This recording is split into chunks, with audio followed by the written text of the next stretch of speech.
अस्सलाम वालेकुम रहमतुल्लाहि व बरकातुहू।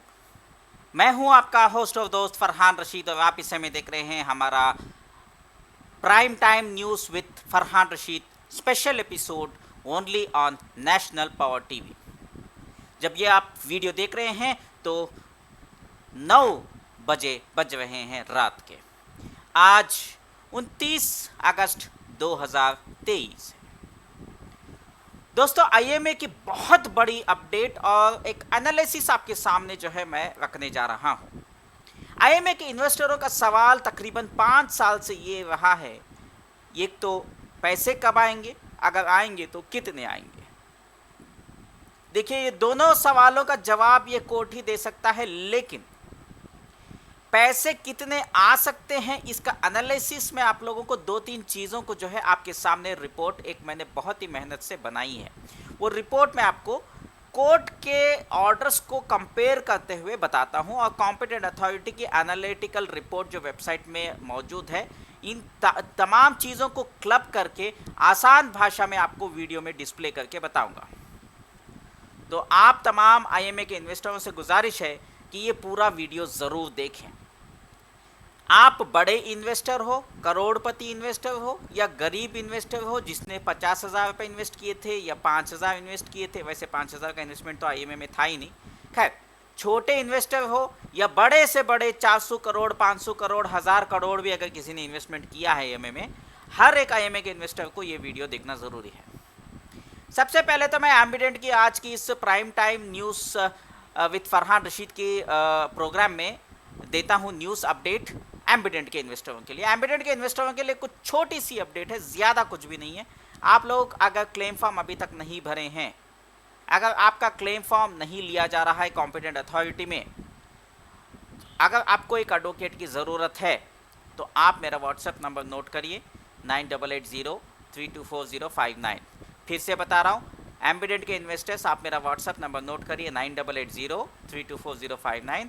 आप मुझे मैसेज में लिखकर भेजिए, मुझे एम्बिडेंट के क्लेम फॉर्म के लिए कोर्ट की परमिशन चाहिए, मुझे एडवोकेट का या लॉयर का नंबर दीजिए। तो मैं आपको लॉयर का नंबर देता हूँ जिसके साथ हम टाई अप लिए हैं, वो आपकी मदद करेंगे बहुत ही नॉमिनल फ़ीस पे। अब रही बात दूसरी एक का ऐलान ये है कि तीसरी खबर ये है कि crime diary with Farhan Rashid इंशाल्लाह बहुत जल्द एक नया प्रोग्राम रोज़ाना 3 बजे आएगा दोपहर को। वो प्रोग्राम जो है अलग किस्म का होगा। ये कोई आईएमए के रिलेटेड या इंजाज बुराक वगैरह, हीरा गोल्ड ऐसे फाइनेंशियल फ्रॉड्स की नहीं है, ओवरऑल क्राइम के, किसी का कत्ल किया हो या किसी और चीज़ों में किसी के साथ फ्रॉड किया हो, बहुत सारे ऐसे क्राइम्स होते हैं जिसको हाईलाइट करना ज़रूरी है। वो चीज़ें हम हाईलाइट करेंगे रोज़ाना 3 बजे दोपहर के इसी YouTube channel national power TV पे। अब आए हैं सीधे आईएमए के मुद्दे पर। आईएमए की खबर दोस्तों, आज कोर्ट में 2 केसेस की हियरिंग हुई है। एक केस की हियरिंग ईडी के ताल्लुकात से थी, जो है 19 सितंबर को अगली तारीख दी गई है। जैसे कि मैंने सोचा था, इस बार भी जो है ईडी की कोई चार्जशीट जो है दाखिल होते हुए नहीं नज़र आ रही है। इसका भी कोई ख़ास जो है इसके ऊपर चर्चा आज भी जो है स्पेशल कोर्ट में नहीं हुआ है। ये केस तो इंशाल्लाह एक ना एक दिन आईएमए के इन्वेस्टर जीत जाएंगे, लेकिन जहाँ तक कोर्ट जिस तरीके से अभी काम कर रहा है उससे ये लग रहा है कि बहुत जल्द हमें हमारा हक हलाल का पैसा रिफंड मिलेगा। ये तो मैं 5 साल से बोल रहा हूँ बहुत जल्द, लेकिन वो 5 साल होते होते शायद 6 साल भी बच जाए।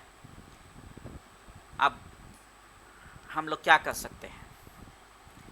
उम्मीद है, उम्मीद पे दुनिया का जो है कायम है, टिकी हुई है। अल्लाह पर भरोसा रखें। अब ज़्यादा बोर ना करते हुए मैं दूसरी केस के ऊपर चलता हूँ, 770/2023 जो रिफ़ंड को लेकर के है। हाल ही में 70-80 करोड़ रुपए जो है जो इकट्ठा हुए हैं कॉम्पिटेंट अथॉरिटी के बैंक अकाउंट में, उसको 69 करोड़ कहा जाएगा, क्योंकि कॉम्पिटेंट अथॉरिटी इसको ज़्यादातर जो है 69 करोड़ के आसपास बताई जा रही है। तो 69 करोड़ के बारे में जो है रिफ़ंड आईएमए के इन्वेस्टर्स को, अगर कोर्ट का ऑर्डर आ गया 4 सितंबर के बाद, कभी भी आ सकता है। और कोर्ट ने ये कहा है कि 30 सितंबर को जो है से पहले आवाम को पैसा दे दिया जाए। अब ऑर्डर अभी तक पास नहीं हुआ है, लेकिन कोर्ट कह रही है कि 30 सितंबर से पहले देने की कोशिश किया जाए। अब 4 सितंबर को अगली तारीख दिया गया है, उसमें कुछ कोर्ट के जो है जज को जो है कुछ कन्विंस करना है कॉम्पिटेंट अथॉरिटी की तरफ से कि पैसे जो है कौन से फार्मूले के बेस में दिया जाए। अब कोर्ट में जो भी बहस हुई है वो बात अलग है, लेकिन थोड़ा मोटा मोटा जो है अभी वो जो बहस हुई उसके हिसाब से मैं आपको जो है एक एनालिसिस रिपोर्ट पेश करूंगा। इससे पहले मैं सबूत पेश करूंगा कि ये रिपोर्ट मैंने कहाँ से उठाई है, किस बेस पे मैंने ये रिपोर्ट बनाई है, क्योंकि कोई डिस्प्यूट ना हो, कोई मुझे ये ना कहे कि मतलब ये कहाँ से आई रिपोर्ट, फरहान रशीद ये कहाँ से लेकर आ रहा है। एक केस नंबर 96/2021 है, ये आईएमए के ताल्लुकात से एक केस की हियरिंग हुई थी 17 फरवरी 2021 को। एक ऑर्डर पास हुआ था, आपको याद होगा, 50,000 रुपये रिफंड देने के लिए जो है कोर्ट में अर्जी डाली गई थी जब हर्षा गुप्ता जी थे IAS officer, special officer IMA के कॉम्पिटेंट अथॉरिटी। उस टाइम की बात है, तो उस टाइम पे जब इन्होंने कोर्ट को जो है पैसे रिफंड करने की जो मांग की थी, उस टाइम पे उन्होंने कुछ कोर्ट के सामने जो है देखिए 50,000 रुपये देने की परमिशन के लिए जब इन्होंने एक कोर्ट में एक अर्जी डाली थी, पिटीशन डाली थी, उस समय इन्होंने कोर्ट को कुछ जो है चीज़ों का जो है जिक्र किया था कि अप्रॉक्सीमेटली 475 करोड़ जो है रिकवर हो सकते हैं, ऐसे करके जो प्रॉपर्टीज़ जब्त हुए हैं गवर्नमेंट के प्रॉपर्टीज़, और 7.54 crore out of which 5.09 crore have been realised. ये फलाना जो भी है ये रिपोर्ट है, इसमें 2700 करोड़ मंसूर खान ने टोटल तमाम 66,000 इन्वेस्टर्स से इकट्ठे किए थे। उसके बाद 450 to 500 करोड़ का जो है रिकवर हो सकता है करके हर्षा गुप्ता जी ने कोर्ट में बताया था, और कॉम्पिटेंट अथॉरिटी ने यह भी बताया था कि 66,258 डिपॉजिटर्स ने ऑनलाइन क्लेम फॉर्म किया है, लेकिन वेरिफिकेशन उसमें क्लेम में 1,641 करोड़ का जो है मतलब प्रिंसिपल अमाउंट क्लेम किया गया है, प्रॉफिट कट करके मैं बता रहा हूँ। तो वो तमाम चीज़ों को जिक्र करते हुए उसके बाद जब वेरिफिकेशन हुआ, जो ऑथेंटिक वेरिफिकेशन रिपोर्ट बाहर आई, इनके एनालिसिस के हिसाब से आधार से किया, बहुत सारी चीज़ों से किया, उसके बाद नतीजा जो है एक और जगह निकल के आता है, वो मैं आपको बताता हूँ यहाँ पे।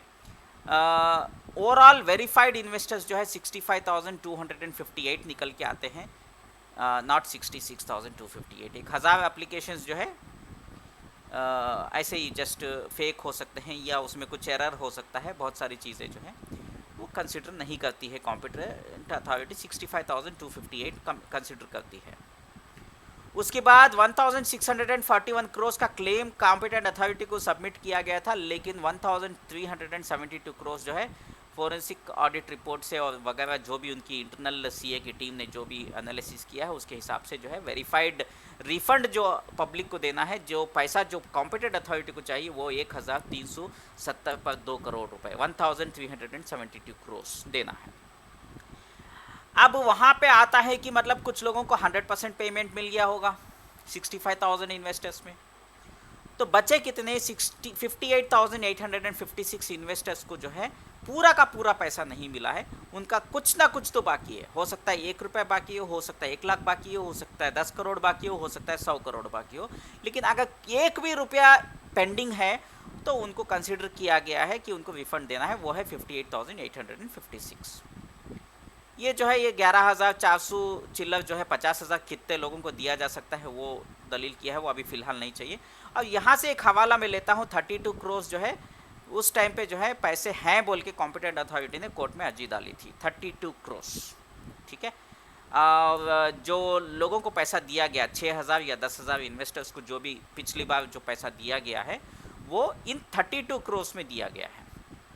यहाँ तक आपको शायद क्लियर हो गया होगा कि मेरा जो फिगर्स है, जो भी मैं अभी आपके सामने रिपोर्ट पेश कर रहा हूँ, वो कहाँ से मेरे पास नंबर्स आए और मैं किस बेस पे ये आप लोगों के सामने रिपोर्ट रख रहा हूँ। अब दूसरी बात यह है कि मैं आपको एक चीज़ बता देना चाहता हूँ, यहाँ पे आईएमए की क्लेम्स की वेबसाइट में जाएंगे तो वो भी मैं आपको डिस्प्ले करके दिखा देता हूँ एक बार। आईएमए की क्लेम्स की वेबसाइट में जाएंगे,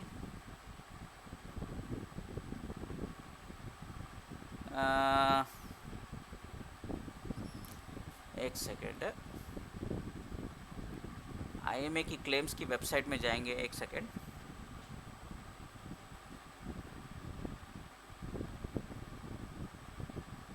हाँ, ये देखिए, ये वेबसाइट की मैं आपके सामने जो है एक स्क्रीनशॉट जो है डिस्प्ले कर रहा हूँ। ये आईएमए की क्लेम्स वेबसाइट में जाके एनालिसिस करके जाके देखेंगे तो ये रिपोर्ट आपको जो है यहाँ पे पूरी की पूरी जो है रिपोर्ट यहाँ पे आपको मिल जाएगी। वेरीफाइड इन्वेस्टर्स कितने हैं, नॉन वेरीफाइड इन्वेस्टर्स कितने हैं, ये पूरा जो है आप नीचे जाते रहोगे आपको रिपोर्ट मिलती ही जाएगी, मिलती जाएगी। यहाँ पे आपको ये भी दिखाएगा कि आधार से कितने लोगों का वेरिफिकेशन हुआ, यूटीआर नंबर से कितनों का वेरिफिकेशन हुआ, इसमें विद इन कर्नाटका कितने हैं, आउटसाइड कर्नाटका कितने हैं। बाद में अगर आपको चाहिए तो आप जो है एप्लीकेशन टाइप इसमें B1 K1 कहाँ से सबमिट किया, इसमें LLP के कितने हैं, CCS के कितने हैं, IMA गोल्ड के कितने हैं, ये फ़ोटो से मैच करके कितने लोगों का वेरिफिकेशन किया। ये देखिए, हर जो चीज़ है रिकॉर्ड कॉम्पिटेंट अथॉरिटी की वेबसाइट में मौजूद है, जहाँ से मैंने जो है एनालिसिस करके ये रिपोर्ट बनाई है। हाँ, ये बात ज़रूर है, जो भी मेरी रिपोर्ट है ये फाइनल नहीं है, ये लीगल रिपोर्ट नहीं है। बस इतना है कि आप लोगों को एक अंदाज़ा मिल सकता है, एक आइडिया मिल सकता है कि कितना रिफंड जो है हम लोगों को मिल सकता है। बराबर दोस्तों, तो ये हो गया है। अभी आपके सामने मैं और एक चीज़ जो है डिस्प्ले करना चाहता हूँ जी। ये देखिए, ये रिपोर्ट आपको थोड़ा मैं बड़ा करके बता देता हूँ। ये मेरा IMA refund case analysis bye Farhan Rashid, इसमें मैंने साफ सीधा बता दिया है, this is just an analysis not the court of competent authority report. ये मेरी खुद की रिपोर्ट बनाई गई, लेकिन बेस आधार किसके ऊपर है, ये IMA की वेबसाइट से मैंने रिपोर्ट्स निकाले हैं। इसमें कुछ चीज़ें निकाली हैं इन्फॉर्मेशन, कुछ चीज़ें कोर्ट ऑर्डर 96/2021 के ऑर्डर के बेस पे मैंने ये रिपोर्ट तैयार की है। अगर ये रिपोर्ट्स में जो भी चीज़ें मौजूद है अगर वो सच है तो ये रिपोर्ट मेरे पास बन के आती है। वेरीफाइड डिपॉजिटर्स IMA के 65,258 होते हैं और नंबर ऑफ एलिजिबल इन्वेस्टर्स 58,856 होते हैं।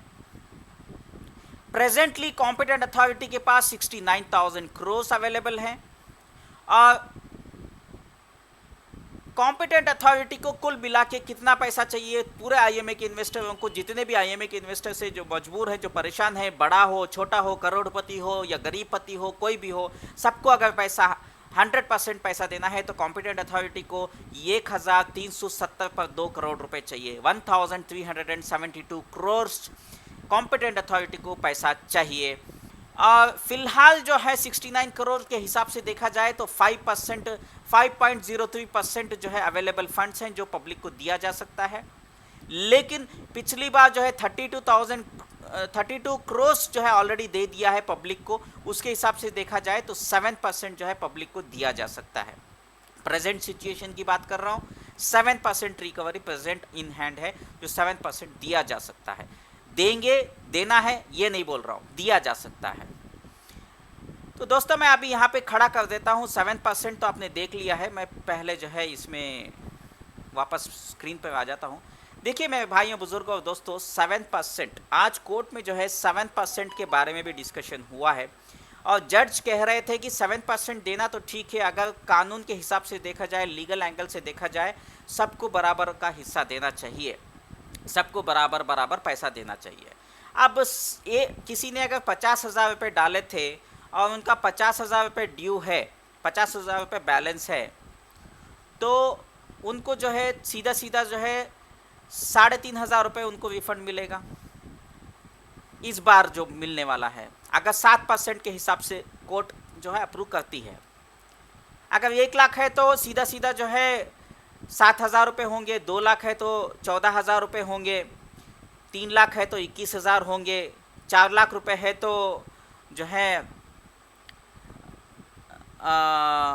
28,000 रुपये होंगे, 5 लाख है तो 35,000 रुपीज़ होंगे, 35,000 रुपये होंगे, 10 लाख है तो 70,000 होंगे, 1 करोड़ है तो 7 लाख रुपये होंगे जो उन लोगों को देना चाहिए।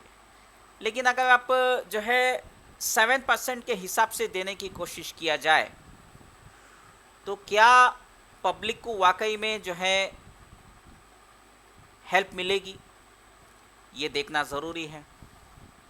बराबर, क्या इनको सच में जो है इंसाफ मिल सकता है, ये हमें देखना ज़रूरी है।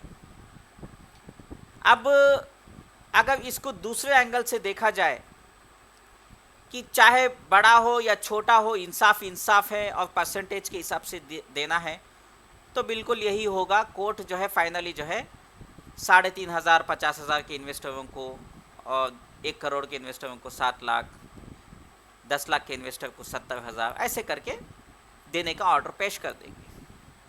एक दूसरा मुद्दा भी उठा है कोर्ट में, जो कि मतलब अप्रॉक्सीमेटली जो है एक 20,000 रुपये क्यों ना हर एक इन्वेस्टर को दिया जाए करके, ये भी एक जो है वहाँ पे बात छेड़ी गई है। अब वो 20,000 रुपये का मुद्दे की बात करता हूँ। यहाँ पे काला कौवे ने इससे पहले 50,000 रुपये का जो ऑर्डर आया था वो ऐसे ही आया था कि हर एक इन्वेस्टर को 50,000 रुपये दिया जाए करके। वो ऑर्डर को कैंसिल करा के कोर्ट में जो है छेड़खानी करने का सबसे बड़ा मुजरिम जो है वो काला कौवा है।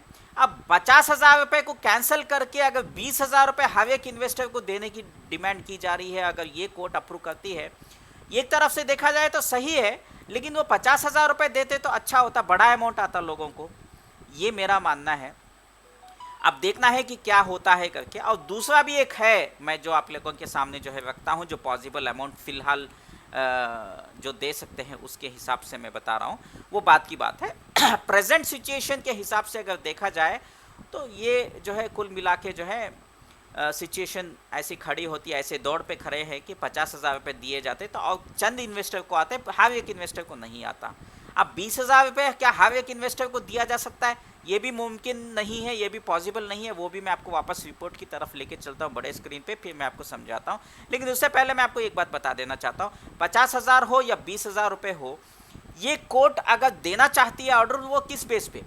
कोर्ट ये समझती है कि छोटे इन्वेस्टर्स जो हैं वो ज़्यादा तकलीफ में हैं, बड़े इन्वेस्टर्स जो हैं उनका भी हक है, उनको कुछ ना कुछ दे देना चाहिए। तो इसलिए सबको बराबर इक्विटेबल इन्वेस्टमेंट रिफंड बोल के 20,000 रुपये दिया जाए करके कोर्ट जो है कंसिडर करने की कोशिश कर रहा है। अब ये क्या मुनासिब है या क्या देना चाहिए? अब कोर्ट में ये कहा जा रहा है कि अब ये देखिए, ये कोर्ट में जो है जस्ट एनालिसिस हो रहा है, अभी इसका फाइनल ऑर्डर नहीं निकला है। तो 20,000 रुपये मान लो कि दे देते हैं तो फ़ायदा जो है गरीबों को होगा करके ये कोर्ट का मानना है। अभी अप्रूवल कौन से बेस पे देगी, क्या 7% वाले को देगी या 20%, 20,000 हर एक इन्वेस्टर को देने का देगी कोर्ट का ऑर्डर, वो अलग बात है। लेकिन सबसे बड़ी सोचने की बात ये है, भले ही चंद इन्वेस्टरों को मिले, लेकिन 50,000 अगर मिलते तो अगली बार और थोड़ा पैसा रिकवर होता तो और 50,000 रुपये दे के तमाम इन्वेस्टरों को 50,000 तो मिल ही जाते, वो बात अलग होती, उनको कुछ ना कुछ वो पैसे जो है काम में आ जाते। लेकिन अब 20,000 रुपये का जो है नया मुद्दा आया है, अब वो 20,000 रुपये पॉसिबल है या नहीं है, इसके ऊपर थोड़ा गौर करते हैं। तो देखिए दोस्तों, मैंने फिर उसको जो है एनालिसिस किया है। 20,000 रुपये तो पॉसिबल नहीं है, क्योंकि 58,856 इन्वेस्टर्स हैं। लेकिन 20,000 रुपये अगर सोचा है कॉम्पिटेंट अथॉरिटी ने, तो मैं एक बार इसको क्या करता हूँ कि मतलब एक बार इसको जो ऑलरेडी दे चुकी है कॉम्पिटेंट अथॉरिटी, उन इन्वेस्टरों को माइनस कर देता हूँ, फिर देखते हैं कि क्या ये पॉसिबल है।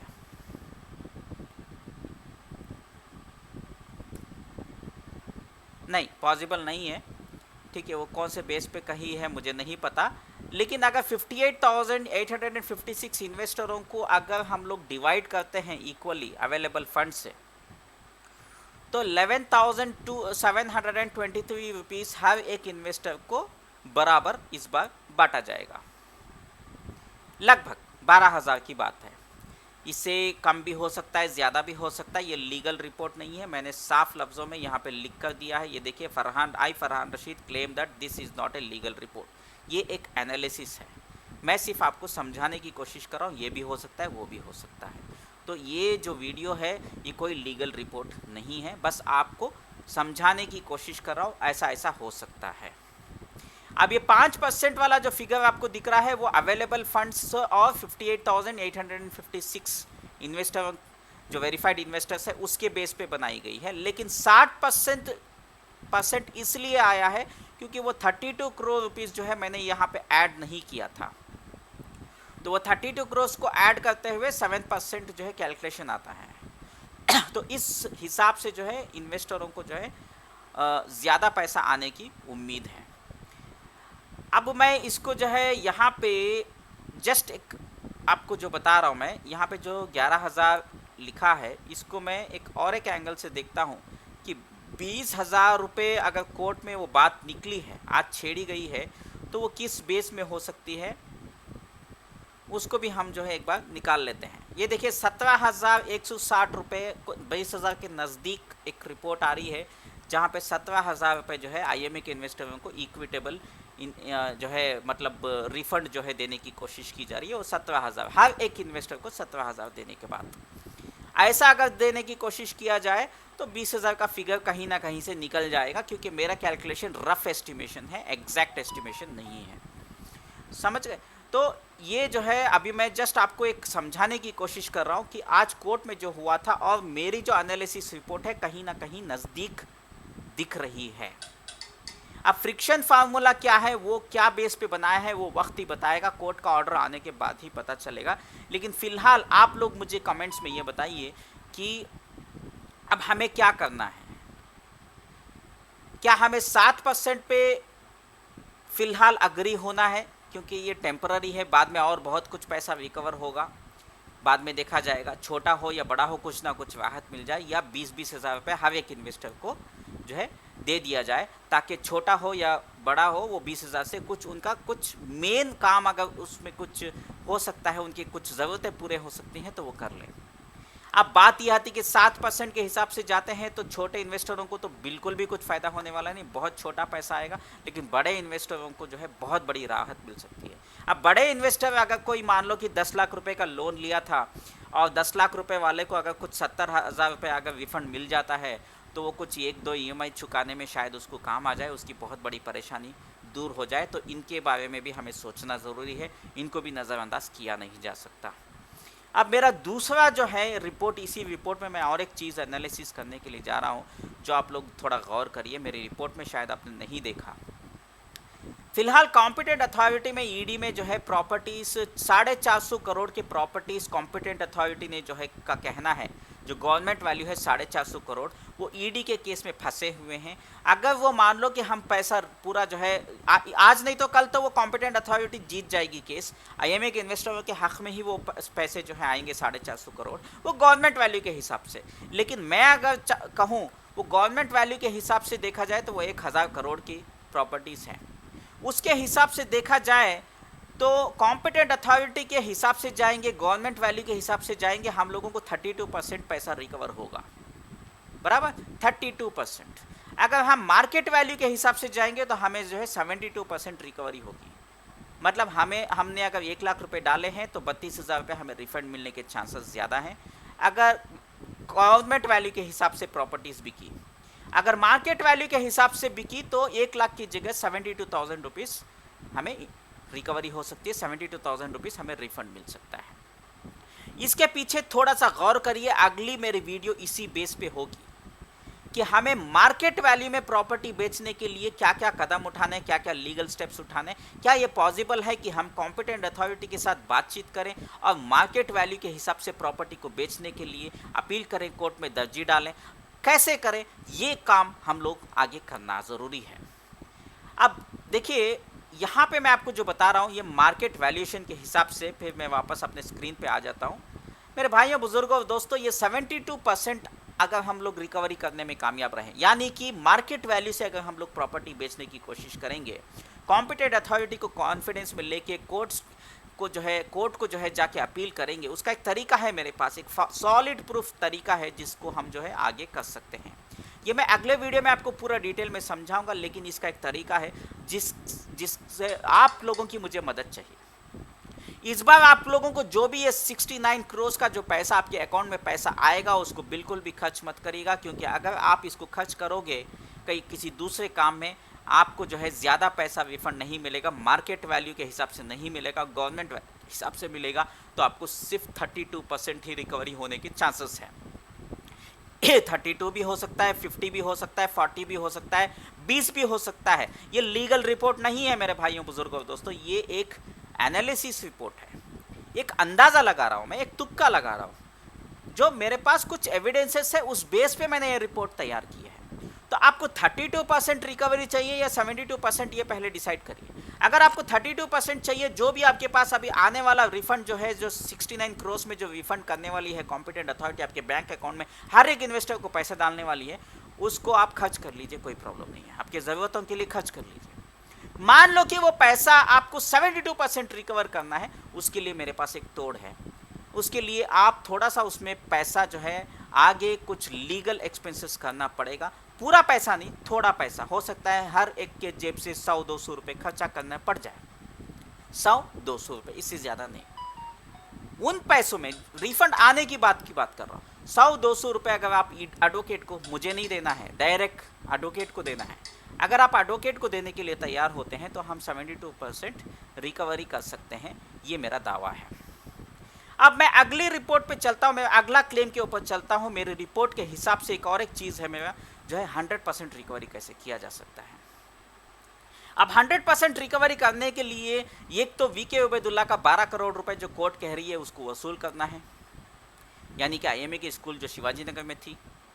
20 करोड़ रुपए जो है, जो मुफ्ती शुएबुल्लाह साहब को मंसूर खान ने जो है डोनेशन दिया था, वो पैसा रिकवर करना है।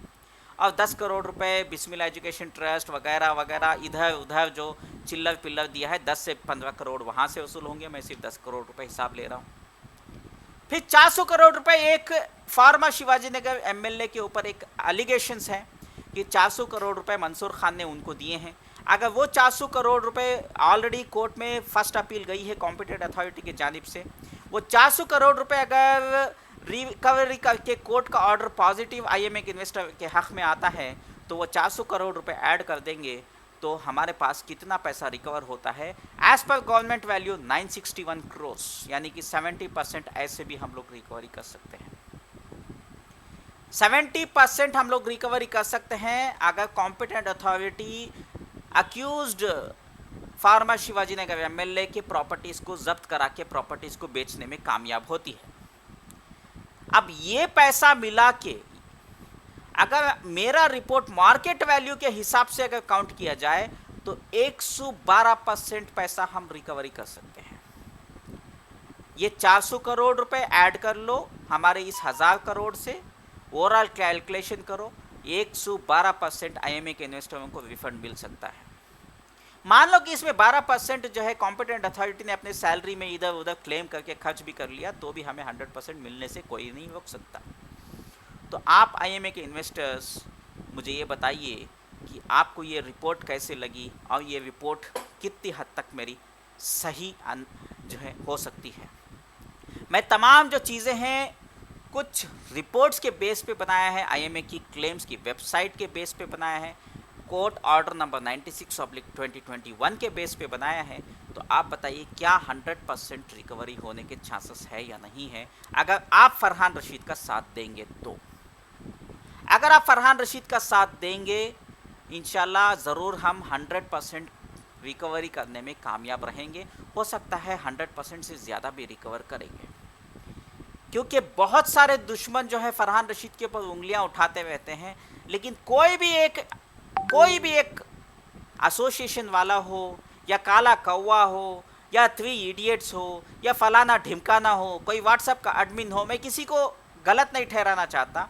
मैं उनसे सवाल करना चाहता हूँ, क्या आप लोगों ने कभी बैठ के ऐसे एनालिसिस करके कुछ फुल प्रूफ प्लान बनाया है? आज तक सिर्फ आप बातें करते रहते हैं, पेपर पकड़ के बैठे रहते हैं। मेरे पास भी बहुत सारे पेपर्स हैं, मैं भी पेपर्स दिखा सकता हूँ आपको। कितने पेपर्स दिखाऊँ मैं आपको? कहाँ से दिखाऊँ मैं पेपर्स आपको? मेरे पास भी बहुत सारे पेपर्स हैं। फिलहाल यहाँ पे नज़र नहीं आ रहे। फाइल्स दिखाऊँ मैं आपको? देखिए, कहने के लिए तो लोग जो है बहुत सारी चीज़ें कह देंगे, कहने के लिए तो बहुत चीज़ें हैं, दावा करने के लिए कोई कुछ भी दावा कर सकता है। क्या इनके पास आईएमए के इन्वेस्टरों को समझाने के लिए कोई खास रिपोर्ट है? क्या इन्होंने कभी भी वीडियो में हो या पर्सनल फिजिकल, बेंगलुरु में मीटिंग करते हैं ना ये लोग, मीटिंग करके कभी आप लोगों को एक रिपोर्ट बना के पेश किया है कि इतना रिफंड हमें मिल सकता है, इतना रिफंड हम कर सकते हैं, ये हम करेंगे तो ये काम होगा, वो करेंगे तो वो काम होगा। उठाए नहीं कि बस इनसे मिलने गए, वो पॉलिटिशियन से मिलने गए, वो पॉलिटिशियन से मिलने गए। उठाए नहीं कि मतलब सीधे जो है मीडिया में चले गए, कुछ भी बकने लग गए, न सर है न टांग है न कुछ है। उठाए कि नहीं कि पेटिशन डालूंगा, ये करूंगा, वो करूंगा। पेटिशन की ना कॉपी आज तक पब्लिक के सामने रखी गई है, ना ही कभी एक रिपोर्ट, एनालिसिस रिपोर्ट बनाई गई है कि पब्लिक को कितना पैसा मिल सकता है, कितना रिकवरी हो सकता है। कुछ भी आज तक ठोस काम नहीं किया है। तो आप देखिए, मैं आपको डिस्प्यूट नहीं कर रहा हूं, आप फरहान रशीद पे क्यों उंगली उठाते? फरहान रशीद जब पूरा एविडेंस प्रूफ के साथ आपको डिस्प्ले करके बताता है, हर चीज़ बारीकी से आप लोगों के सामने रखता है, तो आप लोगों को परेशानी क्यों, क्या है, आप लोगों को दिक्कत कहाँ है, आप लोगों को क्यों इतना परेशानी है, ये सवाल का जवाब दें।